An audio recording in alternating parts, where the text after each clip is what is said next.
তো একদিন পয়গম্বর মুসা কালিমুল্লাহ আল্লাহকে প্রশ্ন করেন, মালিক ও রব্বি কারীম, আমি আপনার সাথে এসে তুরবারে কথা বলি, আপনি আমার কথার জবাব দেন, আবার আপনি প্রশ্ন করেন আমি জবাব দেই। এত কাছাকাছি আমি আপনার চলে আসছি, পৃথিবীতে এমন আর কোনো বান্দা হবেই যে আপনি তাদের কাছাকাছি গিয়ে কথা বলবেন। আল্লাহর পয়গম্বর মুসা কালিমুল্লাহ প্রশ্ন করার পরে আল্লাহ তাআলা বলেন, ও আমার পয়গম্বর মুসা, তুমি যে আমার সাথে তুর পাহাড়ে এসে কথা বলো, তোমার মাঝখানে আমার মাঝখানে 1000 মাইলের ব্যবধান। শুধু তা নয়, তুমি যে আমার সাথে কথা বলো, একটা দুইটা নয়, 70,000 নূরের পর্দা মাঝখানে ডিভাইডেড করা আছে। 70,000 নূরের পর্দা, 70,000 নূরের পর্দার ওই পার থেকে আমি তোমার কথার জবাব দিয়ে আর তোমার সাথে কথা বলি। আল্লাহর পয়গম্বর মুসা কালিমুল্লাহ বললেন, তাহলে এর চাইতে আরো কাছে গিয়ে আপনি কারোর সাথে কথা বলবেন, এটা আমারে বলেন। আল্লাহ তাআলা বলতেছেন, ও আমার পয়গম্বর মুসা কালিমুল্লাহ, এমন একদল উম্মত, এমন একদল মানুষ আসবে যারা পয়গম্বর নয়, নবীও নয়, রাসূলও নয়। কিছু মানুষ, কিছু উম্মত এমন দুনিয়াতে আসবে, তারা যখন নামাজের সিজদার মধ্যে গিয়া সুবহান রাব্বিয়াল আ'লা, সুবহান রাব্বিয়াল আ'লা, এই তাসবিহটা পাঠ করবে নামাজের সিজদার মধ্যে গিয়া। আমি আল্লাহ তাআলা তাদের এতটা কাছাকাছি যাব, এতটা কাছে আমি তাদের আল্লাহ যাব, 70,000 নূরের পর্দা উঠেই দিব, তারা আমার কুদরতি পায়ের মধ্যে সিজদা করবে। সুবহানাল্লাহ বলেন। তাদের মাঝখানে আমার মাঝখানে কোনো ডিভাইডেড থাকবে না, কোনো পর্দা থাকবে না, কোনো আলাদা কোনো জিনিস থাকবে না। অতএব মুসা নবীর উম্মত বড় না আমরা বড়?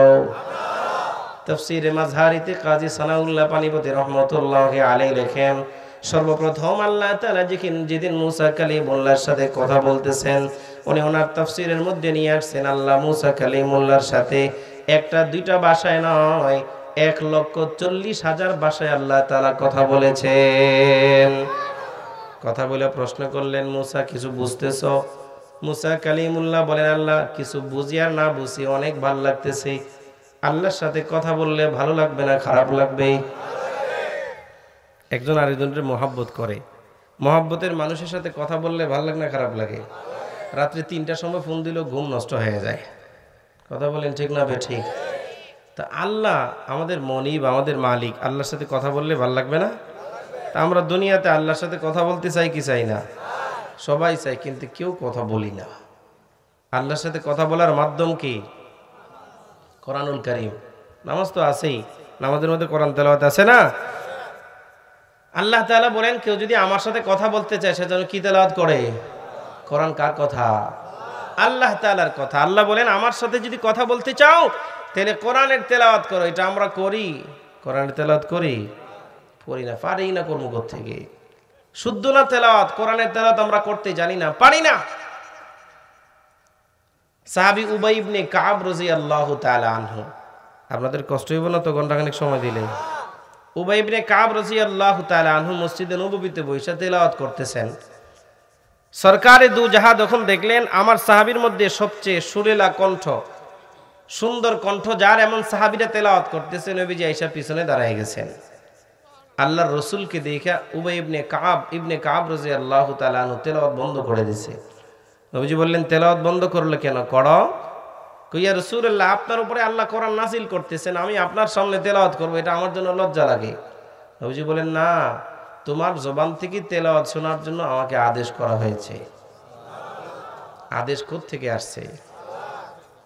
ওয়ান নাজমি ইযা হাওয়া মা দাল্লা সাহিবুকুম ওয়া মা গাওয়া ওয়া মা ইয়ানতিকু আনিল হাওয়া ইন হুয়া ইল্লা ওয়াহয়ুন ইউহা।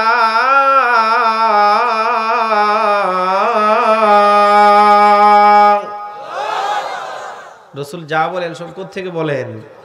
ইন হুয়া ইল্লা ওয়াহয়ুন ইউহা। তো উবাই ইবনে কাব খুব চালাক মানুষ, উনি বলতেছেন, ইয়া রাসূলুল্লাহ আল্লাহু সাম্মানি, হাদিসের ইবারত। উনি প্রশ্ন করতেছেন, ইয়া রাসূল, আল্লাহ কি আমার নাম নিয়েছেন? কত সুন্দর প্রশ্ন, আল্লাহু সাম্মানি। তো রাসূল প্রশ্ন শুনে বলতেছেন, নাম আল্লাহু সাম্মাকা, আল্লাহ তোমার নাম নিয়ে বলেছেন আমার বান্দা উবাই ইবনে কাবকে বলেন তেলাওয়াত করার জন্য। নবী আপনি তো শুনবেন, স্বয়ং আমি আহকামুল হাকিমিনও শুনবো। আল্লাহু আকবার বলবেন না দিল থেকে? আমার আপনার এক সাহাবীর নাম, একজন মানুষের নাম যদি আরশের মালিক নেন, তার জন্য এটা কত সৌভাগ্যের বিষয়। আপনাদের এই সৌরদুগুলদি দোয়ানির কোনো মানুষের নাম যদি আমাদের দেশের সংসদ ভবনে প্রধানমন্ত্রী নেয়, লোকটা কেমন খুশি হবে না বেজার হবে?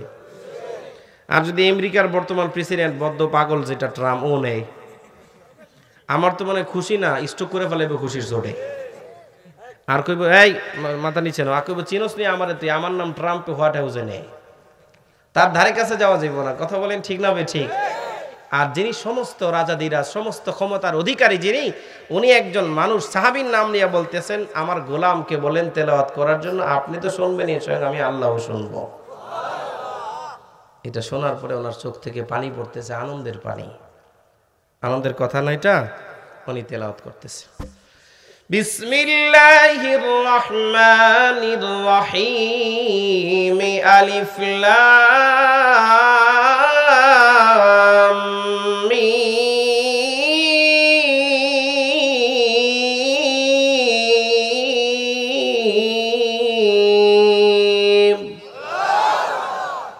যালিকাল কিতাবু লা রাইবা ফীহি হুদাল লিল মুত্তাকিন।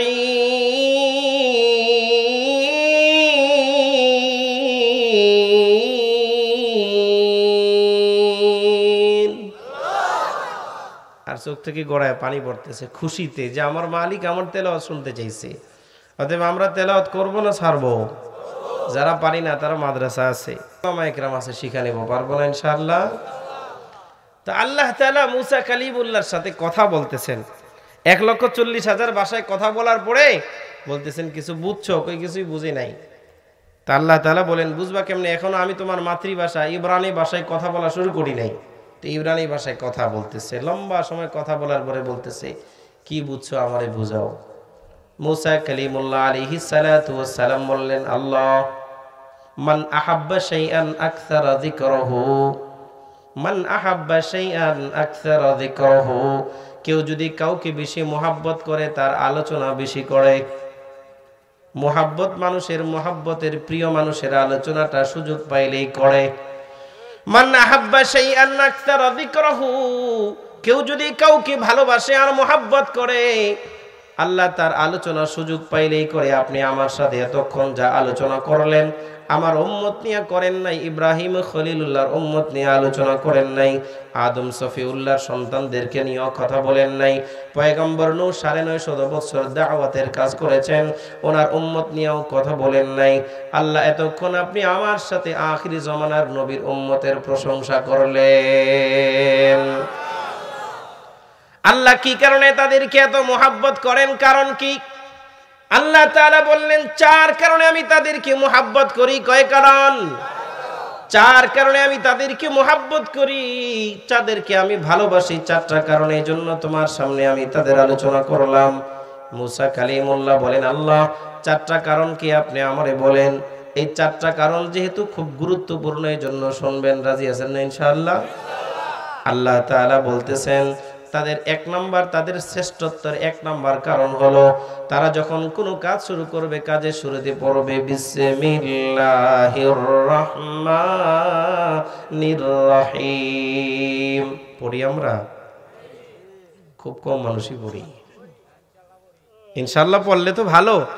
রমজান মাসে যে জ্যৈষ্ঠ মাসে রোজা হয়, 15 ঘন্টা রোজা রাখার পরে বিসমিল্লাহর কথা মনে থাকে না, এক টানে 1 জগ পানি নেই। কথা বলেন ঠিক না বে ঠিক?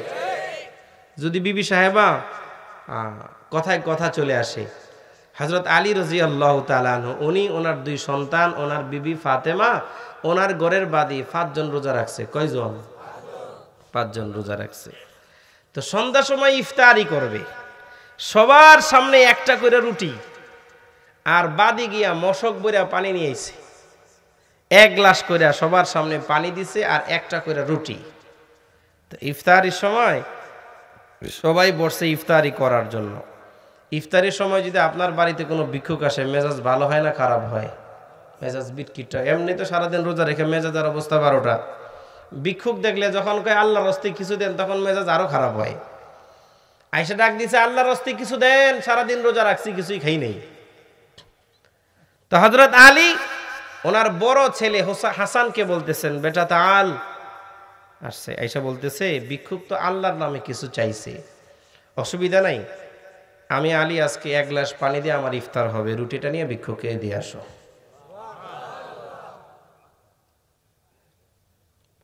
ভিক্ষুকরে নিয়ে দিয়ে আসো। তো হযরত আলীর রুটি ওনার ছেলে হাসান হাতে নিছে। হযরত ফাতেমা তো আমলের ক্ষেত্রে খুব অগ্রগামী ছিলেন। উনি যখন দেখছে ওনার স্বামী রুটি দিয়ে দিছে, উনি বলতেছে, বেটা হাসান দাঁড়াও, তোমার আব্বা রুটি দিয়েছেন, আমি পিছনে থাকবো কেন, আজকে আমিও পানি ইফতার দিয়ে করবো, আমারটাও নিয়ে দিয়ে আসো। এবার হযরত হাসান চিন্তা করতেছেন, যেখানে আব্বা দিয়েছেন, আম্মাও দিয়েছেন, আমরা তো ওনাদের সন্তান, আমি তো ওনাদের সন্তান, বাপ মা যেমন সন্তান তেমন। কথা বলেন না কেন? এলাকার মুসলমান ভাইরা রে আমার, হযরত হাসান রুটি দুটাই হাতে নিয়ে চিন্তা করতেছেন, বাবা মা যেখানে দিয়েছেন সেখানে আমি কেন দিব না, আমি তো ঘরের বড় সন্তান। উনি ওনার প্লেট থেকে রুটিটা নিয়ে 3টা রুটি নিয়ে হাঁটা দিছে দরওয়াজার দিকে দেওয়ার জন্য। পিছন থেকে হযরত হুসাইন ডাক দিয়া বলে, ভাইজান দাঁড়ান, যেখানে মা বাবা আপনি বড়জন দিয়েছেন, আমি হুসাইন কেন পিছনে থাকব, আজকে আমিও আপনাদের মতো পানি দিয়ে ইফতার করব, আমার রুটির দরকার নাই, আমার রুটিটা উনি আর 4টা রুটি ভিক্ষুককে দিয়া দেন। হযরত হাসান 4টা রুটি নিয়ে রওনা দিয়েছেন ভিক্ষুককে দেওয়ার জন্য। পিছন থেকে হযরত আলীর বাদী ডাক দিয়ে বলে, হাসান দাঁড়াও, জগতের মানুষ যখন শুনবে আলী ভিক্ষুককে রোজা রেখেও না খেয়ে ভিক্ষুককে রুটি দিয়েছে আল্লাহকে সন্তুষ্ট করার জন্য, ফাতেমা দিয়েছে, হাসান হুসাইন উভয় দিয়েছে, আমি কেন পিছনে থাকব, আমি তো আলীর ঘরের একজন সদস্য, আমিও আজকে আমলে পিছনে থাকব না, আমার রুটির দরকার নাই, পানি দিয়ে আমার ইফতার হয়ে যাবে, দাঁড়াও, আমার রুটিটা নিয়েও আল্লাহর বান্দাকে দিয়ে আসো যাও। ও এলাকার মুসলমানের জন্য আপনার আমার প্রথম গুণ, প্রত্যেক কাজে শুরুতে কি পড়তে হবে? সবাই পড়েন, বিসমিল্লাহির রহমানির রহিম। 1 নাম্বার আমাদের গুণ বিসমিল্লাহ। এখন থেকে পড়বো, যারা পড়ি নাই সবাই বিসমিল্লাহ পারি কি পারি না? কোরআন শরীফ পড়া না পড়লেও সমস্যা নেই, কিন্তু এটা আমরা পারি। ওইটা না জানতে পারি, কিন্তু বিসমিল্লাহর হাফেজ সবাই আছে, আছি না সবাই বিসমিল্লাহর হাফেজ? আরে অসুবিধা নাই, বিসমিল্লাহর হাফেজ যদি হয় আল্লাহ তাআলা কিয়ামতের দিন 19 তলা বিশিষ্ট একটা জান্নাতের মালিক বানাই দেবেন। আল্লাহ পারবেন কি পারবেন না? এক একটা আয়াতের বিনিময়ে একটা দিবেন, আল্লাহ যদি একটা হরফের বিনিময়ে একটা করে জান্নাতের দলা দিয়ে দেন, এই ক্ষমতা আল্লাহর আছে না নেই? তো অসুবিধা কি? বিসমিল্লাহতে কটা হরফ আছে? 19টা হরফ। আল্লাহ 19 তলা জান্নাতের মালিক বানাইতে পারেন না? 19 তলা বাদ দেন, একটা আয়াত ধরলাম, কোরআন শরীফের একটা আয়াত না বিসমিল্লাহ, ওটা যদি কেউ পড়ে অন্তত কয়তলা বিশিষ্ট জান্নাতের মালিক হবে? এই দুনিয়ার 10 দুনিয়ার সমান 1 তলা একটা জান্নাতের মালিক হয়ে যাবে। এবার কাজের শুরুতে বিসমিল্লাহ। বিসমিল্লাহ পড়লে কি লাভ? সুলতানুল আউলিয়া শাহ মহিউদ্দিন আব্দুল কাদের জিলানী রহমতুল্লাহি আলাইহি ওনার কিতাবে গনিয়াতুত তালিবিন নামক কিতাবের মধ্যে লেখেন, কিয়ামতের দিন আমরা সবাই hayran পেরেশান চিন্তিত থাকবো কি থাকবো না? নবীরা পর্যন্ত বলবে, রব্বি হাবলি নাফসি, আল্লাহ আমারে বাঁচাও। তো একদল লোক হাতের মধ্যে বিশাল একটা পতাকা নিয়ে, ওই পতাকার মধ্যে লেখা থাকবে বিসমিল্লাহির রহমানির রহিম। এটা নিয়ে তারা হাসরের মাঠ প্রদক্ষিণ করবে। আল্লাহ তাআলা বলবেন, আমার ফেরেশতারা, এই লোকগুলা কারা? যাদের চেহারার মধ্যে কোনো চিন্তা নাই, কোনো ক্লেশ নাই, যাদের চেহারার মধ্যে কোনো পেরেশানির ভাব নাই, এই বান্দা বান্দি কোলা কারা? তারা ধরে নিয়ে আসো আমার কাছে। ফেরেশতারা তাদেরকে বলবে, চলো চলো, রব্বে কারীম তোমাদেরকে ডাকতেছেন, চলো। তাদেরকে নিয়ে যখন আরশে আজিমের নিচে যাওয়া হবে, আরশে আজিমের নিচে যাওয়ার পরে আল্লাহ তাআলা বলবেন, ও দুনিয়ার মানুষ ভালো করে শোনো, এলাকার মুসলমান ভাইয়েরা, আল্লাহ তাআলা বলবেন, তোমরা কোন দল? তারা বলবে, আমরা বিসমিল্লাহর দল। দুনিয়াতে আমাদের এক একজনের এক এক দল আছে না নাই? দুনিয়াতে এক এক দল আছে। ওদিন যদি বলে আমি এই দল, পিঠে একটাও মারিতে পারবো না। ওই দিন বলতে হবে আমি বিসমিল্লাহর দল। আল্লাহ বলবেন তোমরা কিসের দল? তারা বলবে আমরা বিসমিল্লাহর দল। কিভাবে বিসমিল্লাহর দল? মহিউদ্দিন আব্দুল কাদের জিলানী রহমতুল্লাহি আলাইহি লিখেন, তারা আল্লাহ তাআলার সামনে বলবে, আল্লাহ দুনিয়াতে আমরা যখনই কোনো কাজ আরম্ভ করেছি, প্রত্যেকটা কাজের শুরুতে যখন কাজটা গুরুত্বপূর্ণ, কাজটা যদি নেকের কাজ হয়েছে, ভালো কাজ হয়েছে, কাজের শুরুতে আমরা পড়েছি বিসমিল্লাহির রহমানির রহিম। খাবারের শুরুতে বিসমিল্লাহ, ঘর থেকে বের হয়েছি বিসমিল্লাহ, লেখালেখি শুরু করব লিখেছি বিসমিল্লাহ। আল্লাহ বিসমিল্লাহ দিয়ে কাজ করেছি জন্য আজকে আমরা অন্য কোনো দল না, আমরা বিসমিল্লাহর দল। তোমার সামনে আমরা বিসমিল্লাহর দল হয়ে দাঁড়িয়ে গেছি। আল্লাহ তাআলা বলবেন তোমরা আমার কাছে আজকে কি চাও? আল্লাহ দুনিয়াতে আমরা তোমারে ভুলি নাই, তুমি আজকে আমাদেরকে ভুলবা না। আল্লাহ বলবেন তোমরা আমার কাছে আজকে কি চাও?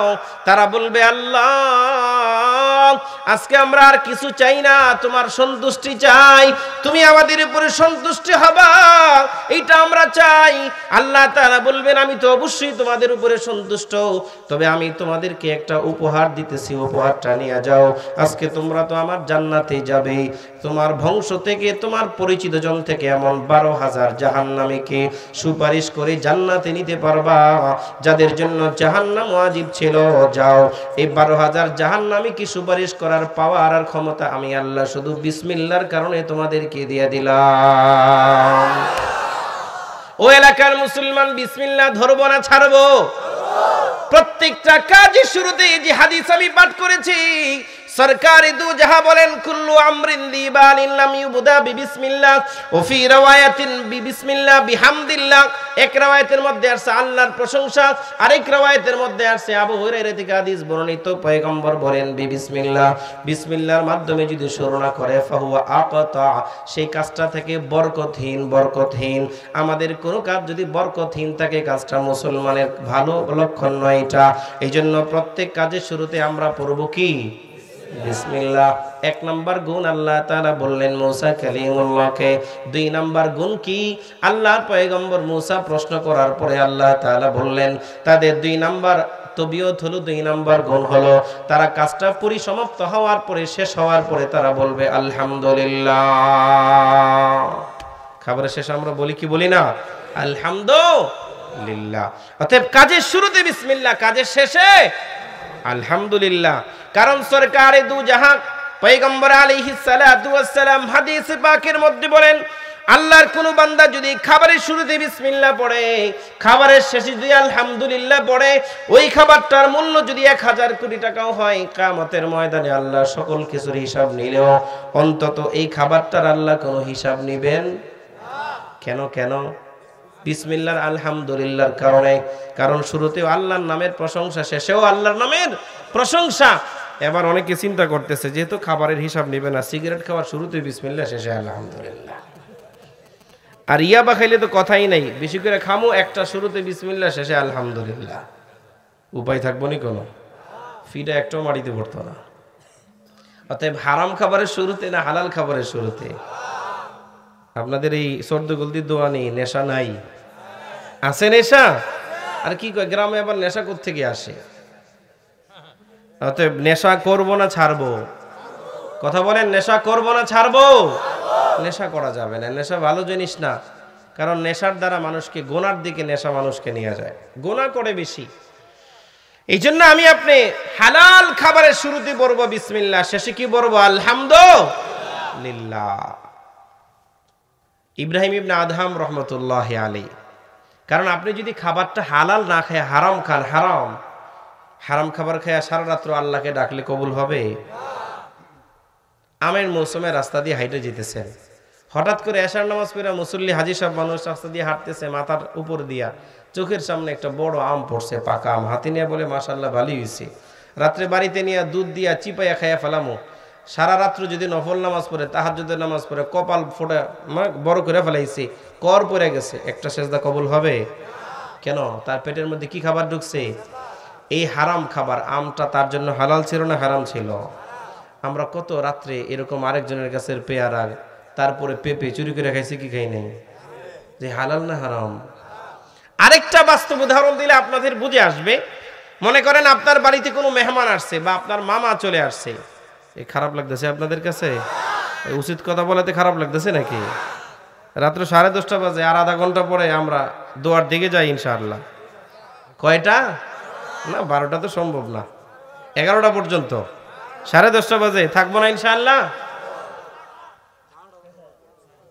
আপনার বাড়িতে মেহমান আসছে, আপনার মামা যাওয়ার সময় ছোট ভাগিনার হাতে 500 টাকার নোট ধরাই দিয়ে গেছে। অনেক সময় দেয় না এমন?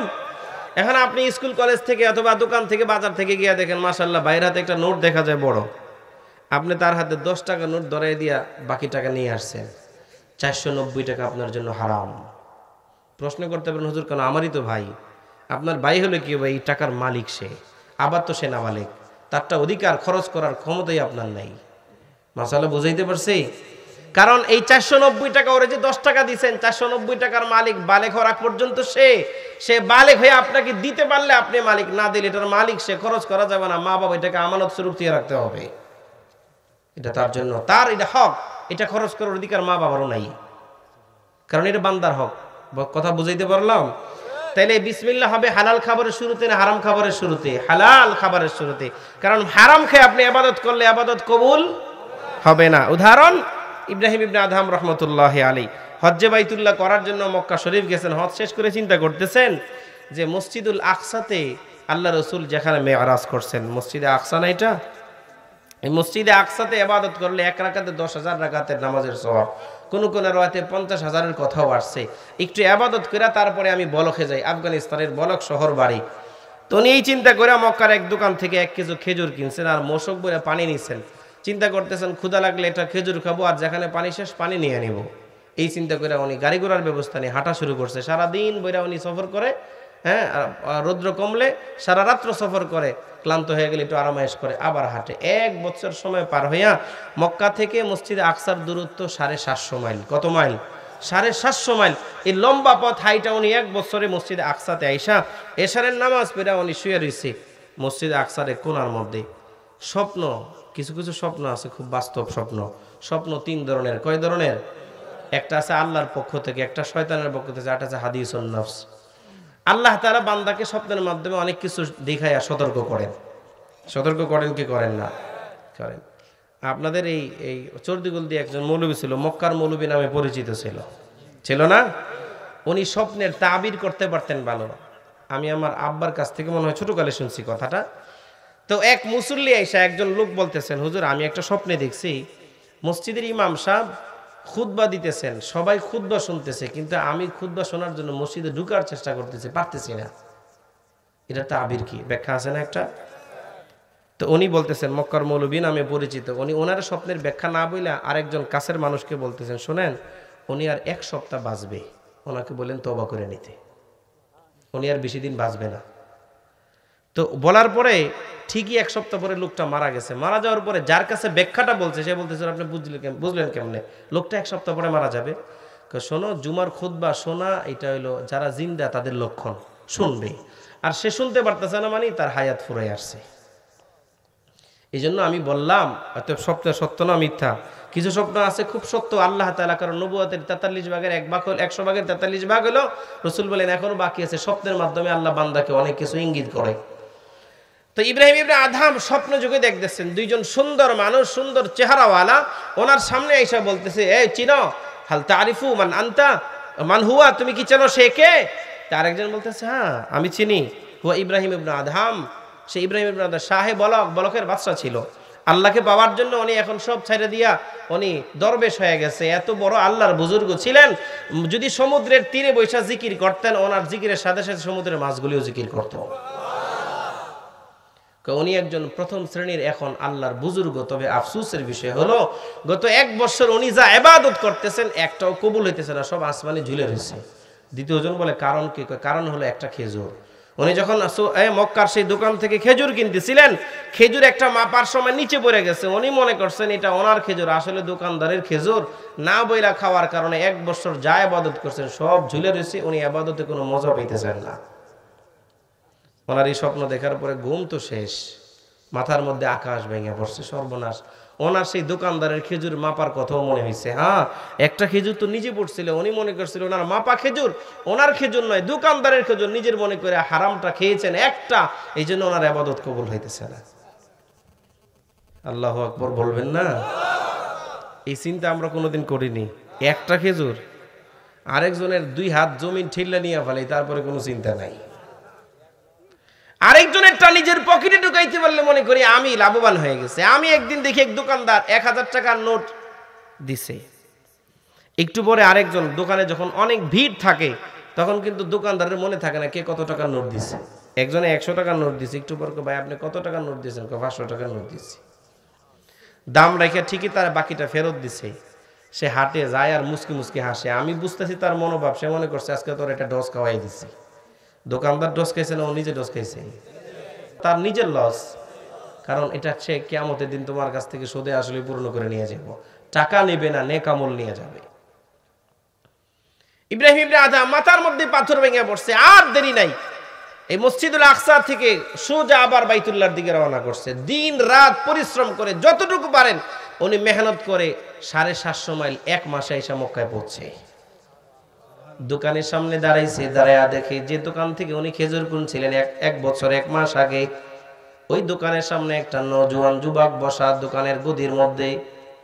প্রশ্ন করতেছে যুবক, দোকানদার কোথায়? দোকানদার ছিলেন বুড়া মানুষ। প্রশ্ন করতেছে দোকানদার কোথায়? কয় কেন আমি দোকানদার? কয় না, এই দোকানদার তো একজন বুড়া মানুষ ছিলেন। উনি আমার আব্বা ছিলেন, 6 মাস আগে মারা গেছে। এই দোকানের মালিক এখন আমি। ইব্রাহিম ইবনে আদহাম রাহমাতুল্লাহি আলাইহি বলেন, যুবক, অনৌজওয়ান যুবক, এই দোকানদার যেহেতু তোমার আব্বা ছিলেন, আমি তোমার আব্বার কাছে একটা ঋণ, একটা খেজুরের ঋণ আমি হয়ে গেছি। ওই একটা খেজুরের ঋণ মুক্ত হওয়ার জন্য, ক্ষমা নেওয়ার জন্য আমি বলকের মানুষ বাইতুল মাকদাস থেকে সফর করে 750 মাইল পথ পাড়ি দিয়া মক্কা নগরীতে আসছি 1 মাসে। আমার পকেটে কোনো দিনার দিরহাম নাই, তুমি আমাকে ক্ষমা করে দাও। এই খেজুরের টাকা আমি দিতে পারবো না, তুমি ক্ষমা করে দিলে আমি বেঁচে যাই, আমি বড় অসুবিধার মধ্যে আছি। নওজোয়ান যুবক ডাক দিয়া বলে, ও শায়েখ, আপনার কথার দ্বারা বুঝে যায় আপনি কোনো সাধারণ মানুষ নন, যে একটা খেজুরের মূল্য দেওয়ার জন্য, একটা খেজুরের দাম দেওয়ার জন্য কত মানুষ আমাদের বাগান থেকে খেজুর না নিয়া, না বইলা খায়া যায়, কোনো কথাই বলে না, অনুমতি নেয় না। আপনি যেহেতু আসছেন তাহলে মাসআলাটা ক্লিয়ার করে যান। এই একটা খেজুর একা আমি মালিক নই, আমার আব্বা মারা যাওয়ার পরে আমি একা আপনাকে পুরাটা ক্ষমা করতে পারবো না। আমার আব্বার সমস্ত সম্পত্তি 3 ভাগে বিভক্ত হয়েছে, একটা অংশ আমি পেয়েছি, একটা আমার বোন পেয়েছে, একটা অংশ আমার মা পেয়েছে। এই একটা খেজুরের মধ্যে যেহেতু আমার বাবার অধিকার ছিল, এই একটা খেজুরও 3 ভাগে বিভক্ত হবে, একটা আমার, একটা আমার বোনের, একটা আমার মায়ের। আমি পুরাটা দিতে পারবো না, আমি দিলে আমার অংশটার ক্ষমা দিতে পারবো, বাকিটা আমি পারবো না। সুবহানাল্লাহ বলেন। কত কঠিন কথা। ইব্রাহিম ইবনে আদহাম রাহমাতুল্লাহি আলাইহি বললেন, ও নওজোয়ান যুবক, তাহলে একটা অংশের ক্ষমা তুমি আমারই দাও, তোমার বাড়িতে তোমার মায়ের কাছে আমারই নিয়ে যাও। সন্ধ্যার সময় যুবক যখন দোকান বন্ধ করে বাড়ির দিকে যাবে, সারাদিন ইব্রাহিম ইবনে আদহাম দোকানের পাশে বসা, সন্ধ্যার সময় ওনাকে নিয়ে বাড়িতে গেছে। পর্দার অন্তরাল থেকে ডাক দিয়ে বলে, ও আমার বোন, তোমার স্বামীর কাছে আমি একটা খেজুরের ঋণ রয়ে গেছি, আমি ওনার কাছে একটা খেজুরের ব্যাপারে ওনার ক্ষেত্রে আমি ধরা খাওয়া, উনি আমার কাছ থেকে পাও না। ওই একটা খেজুরের মধ্যে আপনার একটা অংশ আছে, আপনার ছেলেরটা সে ক্ষমা করেছে, আপনার অংশটা আপনি ক্ষমা করে দেন। আল্লাহর বান্দি বলে, যান, আমার অংশ আমি দিলাম, কিন্তু আমার মেয়ে তো বাড়ি নাই, আমার মেয়ে তো শ্বশুর বাড়িতে। কয় আপনার মেয়ের শ্বশুর বাড়ি কোথায়? কয় জেদ্দায়। মক্কা থেকে জেদ্দার দূরত্ব 120 কিলো। ইব্রাহিম ইবনে আদহাম রাহমাতুল্লাহি আলাইহি ঠিকানা নিয়ে আবার সফর শুরু করছেন জেদ্দার দিকে। এলাকার মুসলমান ভালো করে শুনেন, একটা খেজুরের হারাম খেজুরকে হালাল বানানোর জন্য কত পরিশ্রম। উনি চিন্তা করতেছেন আল্লাহকে পাওয়ার জন্য, আল্লাহর সন্তুষ্টি পাওয়ার জন্য আমার এত পরিশ্রম, একটা খেজুরের কারণে যদি আমার ইবাদত কবুল না হয় তাহলে আমার জীবন বরবাদ হয়ে যাবে। কিয়ামতের দিনে একটা খেজুরের কারণে আল্লাহর আদালতে আমি ধরা পড়ে যাব। জেদ্দার মধ্যে গিয়ে মেয়ের বাড়ির ঠিকানা তালাশ করে পেয়ে মেয়েকে বলতেছে, মা তোমার মার কাছ থেকে ক্ষমা নিয়েছি, তোমার ভাইও ক্ষমা দিয়েছেন। সমস্ত ঘটনা শোনার পরে মেয়ে বলে, যান এবার আমিও আমারটা ক্ষমা করে দিলাম। ইব্রাহিম ইবনে আদহাম তৎক্ষণাৎ ওযু করে নামাজের মধ্যে সেজদার মধ্যে গিয়া দেখে গত 1 বছর 1 মাসের সেজদার মধ্যে আর আজকের সেজদার মধ্যে আকাশ আর পাতালের ব্যবধান। এই জন্য হালাল খাবার খায় যদি কেউ আল্লাহকে আল্লাহ বলে ডাক দেয়, সাথে সাথে আল্লাহ নামের আওয়াজটা আরশে আজিম পর্যন্ত পৌঁছে যায়। আর যদি হারাম খাবার খায়া সারা জীবন তবলিগও করে, সারা জীবন হজ 100 বার করছে, কোনো লাভ হবে না। কারণ প্রত্যেকটা বান্দার হক আদায় করতে হবে। এই জন্য ওদিকে আমি যাব না। আমার আপনার 1 নাম্বার গুণ হবে প্রত্যেকটা কাজের শুরুতে বিসমিল্লাহ, প্রত্যেকটা কাজের শেষে আলহামদুলিল্লাহ। পারবো না ইনশাআল্লাহ? মুসা কালিমুল্লাহর সাথে আল্লাহ আমাদের 2 নাম্বার গুণ বললেন, কাজের শেষে কি? আলহামদুলিল্লাহ। কাজের শেষে আলহামদুলিল্লাহ, কাজের শুরুতে বিসমিল্লাহ, এই 2টা গুণের কথা বললেন। এবার মুসা কালিমুল্লাহ বলে, আল্লাহ 3 নাম্বার গুণ কি? 3 নাম্বার গুণ বলবো না শেষ করে দেই? 3 নাম্বার গুণ আল্লাহ তাআলা বলতেছেন, ওরা যখন আমার কোন কুদরত দেখবে, কুদরত, ওরা ওরে মারে ওরে বাবারে বলে চিল্লা চিল্লি করবে না, তারা বলবে সুবহান। আওয়াজ দিয়ে বলেন না সুবহান। একবার সুবহানাল্লাহ বললে কি জানি লাভ? আসমান থেকে নিয়ে জমিন পর্যন্ত ফাঁকা জায়গাটা নেকি দ্বারা পরিবর্তন হয়, নেকি দ্বারা পরিপূর্ণ হয়ে যায়। আশরাফ আলী থানভী রহমতুল্লাহি আলাইহি বলেন, আল্লাহর কোন বান্দা, আল্লাহর কোন বান্দি যদি আমলের নিয়তে দ্বীনি মজলিসে বসে একবার সুবহানাল্লাহ বলে আর আমলের নিয়ত থাকে, কিয়ামতের ময়দানে আল্লাহ একবার সুবহানাল্লাহ বলার ওজনটা সুলাইমান নবী আলাইহিস সালাতু ওয়াস সালামের সিংহাসনের চেয়ে বেশি মূল্যের ওজন দিয়ে নেকামলে দিয়ে দিবেন। পয়গম্বর সুলাইমান আলাইহিস সালাতু ওয়াস সালামের সিংহাসনের মূল্য কত ছিল? বাংলাদেশি টাকা 1 কোটি টাকা, 1 মিলিয়ন, 1 বিলিয়ন, ট্রিলিয়নের উপর কোনো হিসাব নাই। তাফসীরে মাযহারিতে কাজী সানাউল্লাহ পানিপতি রহমতুল্লাহি আলাইহি লেখেন, উনি সিংহাসন পরিচালনা করার জন্য, পুরা পৃথিবীটা দেখার জন্য, উনি একটা রাষ্ট্রের মালিক ছিলেন, বাদশা ছিলেন না পুরা পৃথিবীর, মাশরিক থেকে মাগরিব, শিমাল থেকে জুনুব, পুরা পৃথিবীর বাদশা ছিলেন। উনি বাদশাহী পরিচালনা করার জন্য সিংহাসন বানাইছেন দৈর্ঘ্য প্রস্থে 27 মাইল ব্যাপী। সুবহানাল্লাহ, মুখ থেকে বের হয় না কেন? আর ওই সিংহাসনের উপরিভাগে 4 আঙ্গুল মোটা পরিমাণ স্বর্ণের 24 ক্যারেটের পাত বসানো ছিল। এবার হিসাব করেন কি পরিমাণ মূল্য ছিল না সিংহাসনের। মাঝখানে ওনার চেয়ার, ডানে 300 মানুষ মন্ত্রীর চেয়ার, বামে 300 জিন মন্ত্রীর চেয়ার, পিছনে পশু পাখি বসার জায়গা। সংসদ অধিবেশন চলাকালীন সময় 1 লক্ষ চেয়ার সামনে বসানো ছিল সবাই বসার জন্য। তাফসীরে জালালাইনের মধ্যে আসছে, উনি 1 সকাল মাশরিক থেকে মাগরিব পর্যন্ত, আরেক বিকালের অল্প সময়ে শিমাল থেকে জুনুব পর্যন্ত পুরা পৃথিবী ভ্রমণ করে চলে আসতেন। একদিন বের হইছেন, জমিন থেকে 9 মাইল উপর দিয়ে উড়ে যেতেছেন। তা আল্লাহর এক বান্দা, যেহেতু আমরা গ্রামের মানুষ, জমিনে কাজ করি বেশি, ক্ষেত নিড়ানি দিতেছে। ক্ষেত নিড়ানি বুঝেন না? ক্ষেতের ঘাস উঠাইতেছে। হঠাৎ করে দেখে রৌদ্র ছিল, ছায়া পড়ে গেছে। তা আল্লাহর বান্দা উপরে তাকাইছে, তাকাই বলতেছে, আল্লাহ যদি তার একজন গোলামকে মানুষের উপরে কর্তৃত্ব করার, জিনের উপরে কর্তৃত্ব করার, পশু পাখি তার কথা বুঝে, সমুদ্রের মাছ পর্যন্ত তার কথা শুনে এত ক্ষমতা দিতে পারে, আমার আল্লাহ জানি কত ক্ষমতাওয়ালা। দিল থেকে বের হয়ে গেছে সুবহানাল্লাহ। এই কুদরত দেখার পরে এই সুবহানাল্লাহর আওয়াজটা বাতাস নিয়ে সুলাইমান নবীর কানের গোড়ার মধ্যে দিয়ে দিচ্ছে। আল্লাহর পয়গম্বর বলেন, আপাতত সফর সংক্ষিপ্ত করো, নিচে নামাও, আমার উম্মতের সাথে একটু কথা আছে। নিচে নামাইয়া 2 জন মন্ত্রী পাঠাইছে, যাও কৃষক বেটারে ধরে নিয়ে আসো। আপনাদের এই এলাকায় যদি নরসিংদী সদর থেকে 2 জন পুলিশে কাউরে ধরে নেওয়ার জন্য, লোকটা আনন্দে নাচবে না ভয় পাবে? জামা কাপড় নষ্ট হয়ে যাবো না? স্যার কি লিখে আমরা নিতেছেন, দোষ কি, অপরাধ কি? এখন আল্লাহর বান্দা 2 জন মন্ত্রী যখন 2 হাতের মধ্যে ধরছে, ভয়ে থরথর করে কাঁপতেছে। বাংলাদেশের 56,000 বর্গ মাইলের বাদশার কাছ থেকে আসছে না পুরা পৃথিবীর বাদশার 2 মন্ত্রী আসছে, থরথর করে কাঁপতেছে। কই লইয়া যান? বেটা চল, সুলাইমান নবী ভিতরে ডাকছি। গেছে পয়গম্বরের কাছে, সামনে দাঁড়ায় থরথর করে কাঁপে আর বলে, পয়গম্বর আমারে কেন ধরে আনছেন? আমি তো আপনার বিরুদ্ধে কোনো স্লোগান দেই নাই, আন্দোলন করি নাই। আপনার রাষ্ট্রের বিরুদ্ধে আমি কোনো অবরোধ দেওয়ার চিন্তাও করি নাই, কোন ষড়যন্ত্র করি নাই, আমি আপনার গীবত করি নাই, কেন ধরে আনছেন? পয়গম্বর সুলাইমান বলে আমার উম্মত আমেলাত করার জন্য তোমার সাথে আমার একটা লেনদেন সম্পূর্ণ হবে, এই জন্য আমি তোমারে ধরে নিয়ে আসছি। পয়গম্বর সুলাইমান এই কথা বলার পরে আল্লাহর বান্দা বলে আমি একটা সাধারণ কৃষক মানুষ, এই গ্রামের মানুষ সাথে উনি সারা পৃথিবীর বাদশা, উনি আমার সাথে লেনদেন করবেনটা কি? পয়গম্বর বলেন না, তোমার সাথে আমার একটা লেনদেন আছে। কি লেনদেন? আগে আপনার প্রস্তাব শুনি, তারপরে আমি গ্রহণ করব কি করব না আমি এটা চিন্তা করে দেখব। এবার আল্লাহর পয়গম্বর সুলাইমান আলাইহিস সালাতু ওয়াস সালাম ওনার সেই উম্মতকে ডাক দিয়া বলে, একটু আগে তুমি একবার সুবহানাল্লাহ বলেছো, একবার সুবহানাল্লাহ বলেছো, ওই সুবহানাল্লাহর সওয়াব তুমি আমারে দাও, আমার পুরা সিংহাসনের মালিক তুমি হয়ে যাও। আর আওয়াজ দিয়ে বলেন না সুবহানাল্লাহ।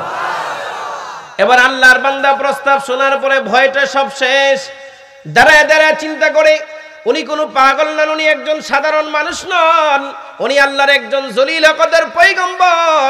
উনি যেহেতু আমাকে প্রস্তাব দিয়েছেন একবার সুবহানাল্লাহর বিনিময়ে পুরা সিংহাসন দিয়ে দিবেন, এতে করে বোঝা গেল ওনার সিংহাসনের পাওয়ার থাকতে পারে, কিন্তু আমার সুবহানাল্লাহর পাওয়ারের সামনে ওনার কোনো সিংহাসনের ভ্যালুই নাই। ও এলাকার মুসলমান, আল্লাহর পয়গম্বর সুলাইমান আলাইহিস সালাতু ওয়াস সালামের সেই উম্মত বলে, পয়গম্বর লেনদেন হবে না, আমি আমার সুবহানাল্লাহ রাখলাম, আপনার সিংহাসনের দরকার আমার নেই। তো আল্লাহর পয়গম্বর বলে, তাহলে লেনদেন না করলে তুমি তোমার কাজে যাও, আমি আমার কাজে যাই।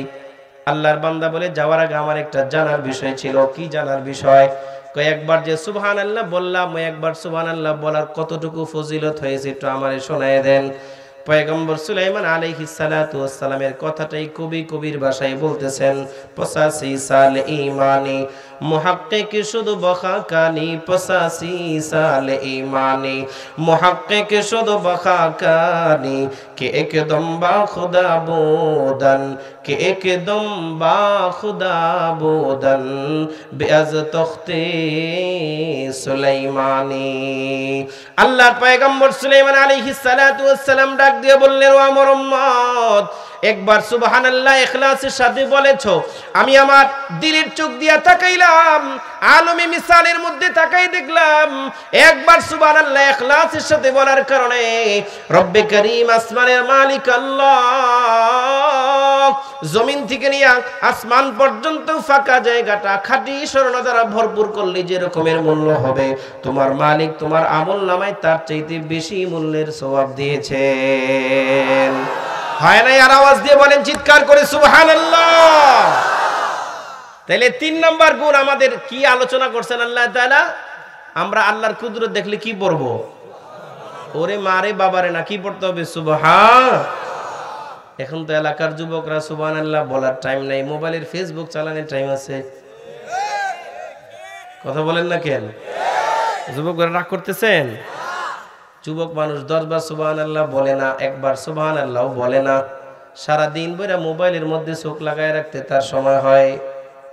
কথা বলেন না কেন? ও এলাকার যুবক ভাইরে আমার, আপনি মনে করতেছেন যে শেষের দিকে আমি আমল করে আমার গাট্টি জমা করে তারপরে কবরে যাবো, এই গ্যারান্টি আমরা দিতে পারবো? যে শেষ আমি আমার শেষ হায়াতে, আমার আপনার জীবনটা 3টা ঘড়ির 3টা ঘন্টার মতো। যৌবন কালের আগে কৈশোর একটা কাল, যৌবন একটা কাল, বৃদ্ধ একটা কাল। এই প্রথম 2 ঘন্টায় যদি আপনি পরীক্ষার মধ্যে কিছুই না লেখা, শেষ ঘন্টায় লেখার চিন্তা করেন, 5 নাম্বার উঠানো যাবে না। কথা বলেন ঠিক না বেঠিক? এই জন্য হাতে কলম নিয়ে দাঁত কামড়ে না কামড়ে যা ভিতরে আছে লেখা শুরু করে দেন, তাইলে খাতায় কিছু নাম্বার আসবে। আর যদি মনে করেন না যৌবন কাল চলতেছে, বুড়া কাল আসুক তারপরে আসবে, তারপরে আমি যাব, সম্ভব? লিকুল্লি উম্মাতিন আজালিন ইযা জাআ আজালুহা লা ইস্তাখিরুনা সাআতাও ওয়া লা ইস্তাকদিমুন। সবার জন্য একটা সময় আছে, কারোর জন্য সে সময় অপেক্ষা করবে। মালাকুল মনে করেন মাহফিল থেকে বাইরে আপনি বাড়ি যেতেছেন, রাস্তার অর্ধেক যাওয়ার পরে একজন অপরিচিত লোক সালাম দিচ্ছে, আসসালামু আলাইকুম। আপনি বললেন কে আপনি? রাত্র 12টা বাজে, তাড়াতাড়ি ছাড়েন রাস্তা, আমি বাড়ি যেয়ে ঘুমাবো। যদি আপনার গায়ে মনে করেন হযরত শেরে আলীর মতো খুব শক্তি আছে, আপনি এলাকার মধ্যে সবচেয়ে বড় কুস্তিকারক, খুব গায়ে জোর আছে আপনার, ও যদি বলে রাস্তা ছাড়বো না, আপনি যদি বলেন এটা ঘুষা দিয়া তোমার নাক ফাটাই দেন, শক্তি দেখাইতেছেন। কানে কানে যদি বলে আমি আর কেউ না, মালাকুল মউত, পাওয়ার আছে, জামা কাপড় নষ্ট হয়ে যাবে না? কি বলবে? কথা বলেন, কি বলবে? একটু সময় দেন, একটু। আল্লাহ বলছেন কোরআনে কারিমে, একটু সময় দাও, আমার যা আছে, আমার জমি জমা বাড়ি ঘর ব্যাংক ব্যালেন্স সব মসজিদ মাদ্রাসা গোরস্থানে দান কইরা তারপরে আমি আইতেছি, আমারে 10টা মিনিট টাইম দাও, খালি চেকে সাইন করব। মালাকুল মউত দিবে? ওর সাথে যদি খাতির লাগান যে তোমার আজকে তুমি আমার বন্ধু, কোনো কাজ হবে? কোনো কাজ হবে না। এই জন্য সর্বশেষ কথা, আমরা কবরে যেতে হবে। কথা বলেন, যেতে হবে কি হবে না? আমাদের কবরে যেতে হবে, হাতে পুঁজি নিয়ে যাওয়া দরকার। এই পুঁজির কথাই বলতেছি। আমরা প্রত্যেক কাজের শুরুতে যে কদিন বেঁচে আছি বিসমিল্লাহ পড়বো, কাজের শেষে আলহামদুলিল্লাহ, আল্লাহর কুদরত দেখলে সুবহানাল্লাহ। আর 4 নাম্বার, খুব সংক্ষিপ্ত আকারে, বেশি রাত্র করা যাবে না, কারণ আপনারা ওয়াজ শুনতেছেন প্রায়, আর আরো ওয়াজ শুনবেন, সামনে আরো এলাকায় ওয়াজ আছে। আর সবচেয়ে বড় কথা হলো এই গোরস্থানটা আমাদের চিরস্থায়ী জায়গা, আমাদের প্রত্যেকের জন্য সামান্য একটু। আপনি আজিমপুর গোরস্থানে গিয়ে দেখেন, আমরা তো গ্রামের গোরস্থানে মোটামুটি 3-4 হাত লম্বা, 3 হাত 5 হাত লম্বা করে কবর করি। আজিমপুর গোরস্থানে আদাত এতটুকু। আমার নানা শ্বশুর মারা গেছে, বাড়ি হলো ইসলামবাগ, তো ওনারে কবর দিতে নিয়ে গেছি। আমি তোর কবর খোরা দেখি নাই, লাশ নামাইতে গিয়ে দেখি লাশও ভিতরে ঢুকে না। কবরটা কিনছে 10,000 টাকা দিয়া 6 মাসের জন্য। 6 মাস পরে আবার এটা শেষ করে দিব, লাশ হাড্ডি মাড্ডি নিয়ে আরেক জায়গায় দাফন করে একটা লোক দাফন করবে। তো খবর খনন করতে গিয়া আমি লক্ষ্য করলাম, যারা খনন করছে পাশে একটা মাথার খুলি, একটা খুলি পাইছে। খুব মনোযোগ দেন কথার দিকে, আমি আমার কথা শেষ দিকে চলে আসছি। মাথার একটা খুলি পাইছে, এই খুলিটা সাইডে আলাদা করে রাখছে, কেউ দেখে নাই। মাটি দেওয়ার সময় খুলিটা আরেকজন নিয়ে মাটির নিচে দিয়ে দিছে। আচ্ছা, খুলিটা কার? কোনো মন্ত্রীর হতে পারে না, কোন এমপির, কোনো চেয়ারম্যানের, কোনো মেম্বারের? এই খুলির মধ্যে কোনো লেবেল লাগানো আছে, পদ লাগানো আছে? অতএব আল্লাহ তাআলা হাদিসে কুদসি বলেন, বান্দা ইন ফুত্তানি ফাতাকা কুল্লু শাই, তুমি যদি আমারে হারাইলা তুমি সব হারাইলা। অতএব আমরা যারা এখানে আছি, আল্লাহ কিয়ামতের দিন বিচার করবেন। কবরে যাওয়ার পরে কোনটা গ্রামের, ওটারে দইরা একটু কম জান্নাতে দেই, কম দামি, আর যেটা বেশি শহরে ওটা বেশি দামি জান্নাতে দেই, এই বিচার আল্লাহ করবেন? আল্লাহ কি বিচার করবেন? আল্লাহ বিচার করবেন আমল। ইন্নাল্লাহা লা ইয়ানজুরু ইলা সুওয়ারিকুম ওয়া আমওয়ালিকুম ওয়ালাকিন ইয়ানজুরু ইলা কুলুবিকুম ওয়া আ'মালিকুম। বেলাল হাবশি বলেন, আল্লাহ যদি চেহারা দেখে কাউরে ঈমান দিত, তা আমি বেলাল হাবশি জিন্দেগিতে মুসলমান হতে পারতাম না। ঠোঁট মোটা, চেহারা কালো, হাসি দিলে শুধু দাঁতগুলা দেখা যায়, আর কিছুই বোঝা যায় না। অতএব এলাকার যুবক ভাই যাদেরকে বলতেছিলাম যে এখন আমলের সময় হয় নাই, চিন্তা করেন যে আমাদের মর্যাদা কোথায় আর বেলালের মর্যাদা কোথায়। বেলাল একটা উদাহরণ দিব, বেলালের মর্যাদা কোথায় দেখেন। এই হাদিসটা আমরা সবাই জানি, সব ওয়াজে শুনছি, এবং এটা সহিহ হাদিস, সহিহ রাওয়ায়াত। আল্লাহ রাসূল মেরাজে গেছেন, জান্নাতের মধ্যে হাঁটতেছেন, শুধু জিবরাইল আমিন আর আল্লাহ রাসূল সামনে, দুইজনে হাঁটতেছেন। হঠাৎ করে তৃতীয় একটা জুতার আওয়াজ জান্নাতের মধ্যে পাইতেছেন। এটা আমরা শুনছি না আওয়াজ? এটা আমার ওয়াজ না। তো রাসূল প্রশ্ন করতেছেন, এই জুতার পায়ের আওয়াজ কার? হাদিসের মধ্যে আসে জিবরাইল আমিন মুস্কি হাসলেন, জবাব দেন না। দ্বিতীয়বার প্রশ্ন করছেন, কার জুতার আওয়াজ? জিবরাইল আমিন জবাব দেন না, মুস্কি হাসি দিছেন। তৃতীয়বার বলছেন, কার জুতার আওয়াজ জিবরাইল? জিবরাইল আমিন মুস্কি হাসি দিয়ে বলতেছেন, আবদুকা বেলাল, আপনার গোলাম বেলালের পায়ের জুতার আওয়াজ। তো নবীজি বলতেছেন, আহুয়া ফিল জান্নাহ, সে কি জান্নাতের মধ্যে চলে আসছে? জিবরাইল আমিন বলেন, না, ইয়ামশি আলাতি, উনি মরুভূমিতে চলতেছেন আর জুতার আওয়াজ জান্নাতের মধ্যে আপনারে শোনাইতেছে। এই কথাটাকে আপনি ব্যাখ্যা যদি এইভাবে করেন, এতটুকু হাদিস শেষ, এরপরে আপনি ব্যাখ্যায় যান, হাদিসের ব্যাখ্যার মধ্যে বিভিন্ন ধরন আসছে। একটা ব্যাখ্যা এইটা আসছে, হযরত বেলাল হাবশী যেন আল্লাহ রাসূলকে বুঝাইতেছেন, ইয়া রাসূলুল্লাহ, আপনি মেরাজে গেছেন, আবু বকর জানেন না। আপনি মেরাজে গিয়েছেন, আপনার সাহাবী ওমরও জানে না। আপনি মেরাজের মধ্যে আছেন, আপনার সাহাবী উসমান, আলী কেউ জানে না। আপনার ঘরের বিবি পর্যন্ত খাদিজাতুল কুবরা জানেন না আপনি কোথায় আছেন। মক্কার কোনো মানুষ জানে না। পৃথিবীর কোনো মানুষ জানে না আপনি কোথায়। সবার চোখ ফাঁকি দিতে পারেন, আমি বেলাল কালো হতে পারি, আমার চোখকে আপনি ফাঁকি দিতে পারবেন না। আপনি জান্নাতের মধ্যে আছেন, আমি বেলাল আপনার সামনে সামনে হেঁটে হেঁটে আপনাকে পায়ের আওয়াজ শোনাবো।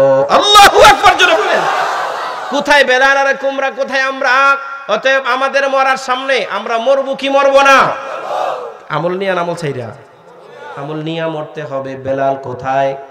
হযরত বেলাল হাবশী এটা বুঝাইছেন, কেউ জানে না কিন্তু আমি বেলাল জানি। কি এই মর্যাদা বেলাল চেহারার জন্য পেয়েছেন না আমলের কারণে? ও এলাকার যুবক ভাইরা রে আমার, ও নওজোয়ান যুবক পর্দানিশীন মা বোনের আমার, মক্কা বিজয়ের দিন ৮ম হিজরিতে সবাই আনন্দিত, সবাই খুশি। বেলাল হাবশী রাদিয়াল্লাহু তাআলা আনহু চুপচাপ একটা কোণার মধ্যে বসে আছেন। ওনার মনের মধ্যে বারবার আওড়াইতেছে, এই মক্কাতে আমাকে কত নির্যাতন করা হয়েছে। হজের সফরের মধ্যে আমাদের সাথে একজন বাংলাদেশি বুড়া মানুষ হারামে ঢুকছেন, বেরোয় দেখেন জুতা নাই, জুতা রাখছে এক জায়গায়, পরিষ্কার যারা করে লেবাররা সব নিয়ে পরিষ্কার যারা করে ফেলাই দিছে। উনি বলতেছেন জুতা না কিনা আমি হাইটা চলে যাই কবুতর চত্বরটা পার হয়ে এই হোটেল। উনি 10 মিনিট হাইটা আসছেন, হোটেলে এসে উনি কান্না শুরু করে দিয়েছেন। আমি বলছি যে হাজী সাহেব কান্দেন কেন? মাত্র 10 টাকার জুতা এনে গেছে, 10 রিয়াল অথবা 5 রিয়াল। উনি বলে না, জুতার জন্য কান্দি না। কার জন্য কান্দেন? বেলালের কথা মনে পড়ছে এই জন্য কান্দি। কি কারণ? এখানে বেলাল কেন আসবে? উনি আমারে দেখায় বলতেছেন আমার পায়ে এত শক্ত, পায়ের চামড়া অনেক শক্ত। আমি 10 মিনিট জোহরের নামাজ পড়ে রোদ দিয়া পাকা দিয়া হাইটা আসলাম, আমার 2 পায়ের মধ্যে 4টা 5টা করে ঠুসকা পড়ে গেছে। আমার মনে পড়ছে বেলাল এই মক্কাতে 1 ঘন্টা 2 ঘন্টা নয়, পিঠের চামড়া তো অনেক নরম পায়ের চামড়ার তুলনায়। বেলালকে ঘন্টার পর ঘন্টা এই মক্কার মাটিতে পাথর ছিল, পাথর কিন্তু সুন্দর কোন রাস্তা ছিল না। পাথরের জমিনের মধ্যে ঘন্টার পর ঘন্টা বেলালকে শেষরাইছে, উল্টা টানছে, চামড়া ছিল রক্ত পইরা। তারপরে বেলালকে নিয়ে আবার গরম উত্তপ্ত বালুর উপরে শোয়া রাখছে।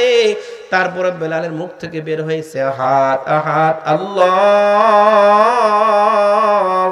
তারপরে বের হয়েছে আল্লাহ। সুবহানাল্লাহ বলেন।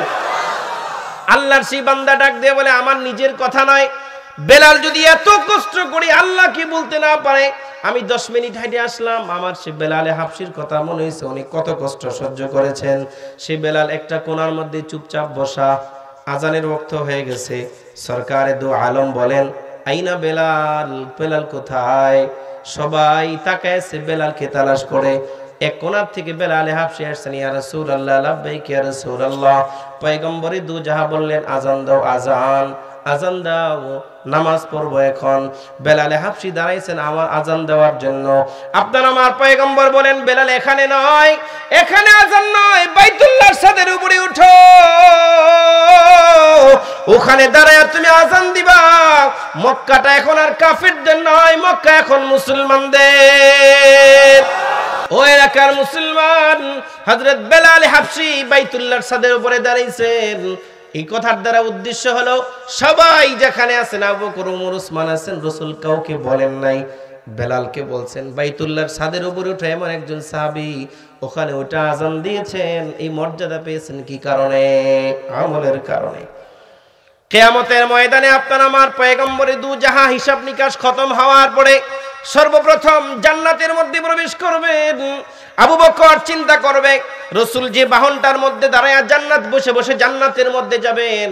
সিদ্দিক আকবর ভাববেন আর রাসূল মনে হয় আমাকে বলবেন এই বাহনের রশিটা ধরার জন্য, জান্নাতে নিয়ে যাওয়ার জন্য। কিন্তু না, আল্লাহ রাসূল কোনো কিছুই বলবেন না।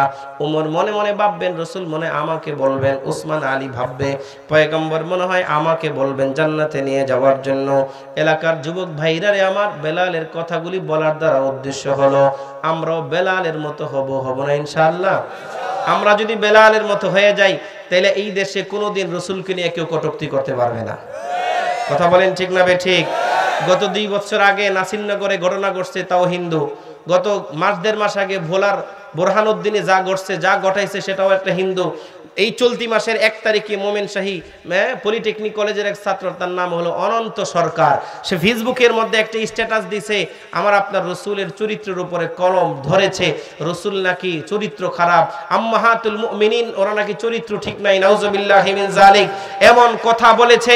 অতএব আমরা যদি এখনো সজাগ না হই, বেলালের মতো আশিক রসুল হতে না পারি, বেলালের মতো যদি রসুলের মুহাব্বতকারী হতে না পারি, সাহাবা ইকরামের যদি মুহাব্বত করতে না পারি, আমাদের বাংলাদেশকে চতুর্দিক থেকে আক্রমণ করার জন্য, এটা মসজিদের দেশ, এটা মাদ্রাসার দেশ, এটা হুজ্জাজ ইকরামের দেশ, উলামা ইকরামের দেশ, দৈনিক যে দেশে 5 বার আল্লাহু আকবরের আজান হয়, যে দেশে মানুষ প্রত্যেকদিন সকালবেলা বাচ্চাদেরকে মক্তবে পাঠানো হয়, যে দেশের আকাশ বাতাস থেকে আল্লাহর নামের আওয়াজ প্রকম্পিত হয়, যে দেশে প্রত্যেক রাত্রি শীতের সময় শত শত মাহফিল হয়, কোরআনের আওয়াজ যে দেশে বুলন্দিত হয়, উচ্চিত হয়, উড্ডীন হয়, সে দেশে হিন্দুরা বারবার আমাদের রাসূলকে নিয়ে কটূক্তি করার অর্থ হলো আমরা যেন উজ্জীবিত হয়ে আক্রমণাত্মক হয়ে তাদের উপর আক্রমণ করি, যাতে করে আমাদেরকে বহির্বিশ্ব আক্রমণ করে দখল করে নিয়ে যেতে যাবার পারে।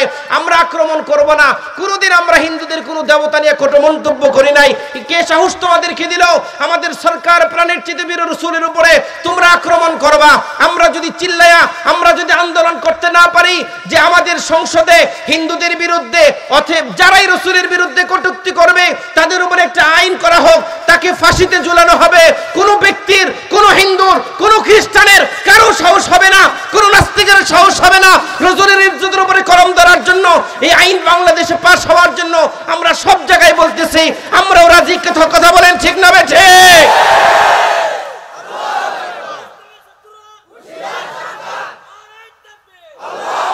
কোন গোষ্ঠীর সাথে আমাদের কোনো দ্বন্দ্ব নাই, কথা বলেন ঠিক না বেঠিক? হিন্দুরা হিন্দু ধর্ম নিয়ে আছে, আমরা কোনোদিন তাদের ধর্মের উপর কলম ধরি নাই। তোমরা কেন আমাদের রসুলকে নিয়ে কটু মন্তব্য করো? অতএব আমরা আশিক রসুল হবে বেলালের মতো পারবো না ইনশাআল্লাহ। আমরা এই দেশে শান্তিতে বসবাস করতেছি, আল্লাহ বাংলাদেশের জন্য আরো রহমতের দরওয়াজা খুলে দেখি। তো সবাই চিন্তা করবে রসুল মনে হয় আমাকে বলবে। সর্বশেষ হাদিসের মধ্যে আসছে আল্লাহ বলবেন, বেলাল তুমি আমার রসুলের বাহনের রশিটা ধরো, তুমি আমার রসুল যে মসজিদের ইমাম ছিলেন তুমি তো সেই মসজিদের মুয়াজ্জিন, যাও কারো দিকে তাকানোর দরকার নেই, সোজা হাইজা জান্নাতে চলে যাও। অতএব কোথায় বেলালের মর্যাদা, কোথায় আমরা? এমন শ্রেষ্ঠ উম্মত হওয়ার জন্য আমরা তৈরি আছি তো ইনশাআল্লাহ।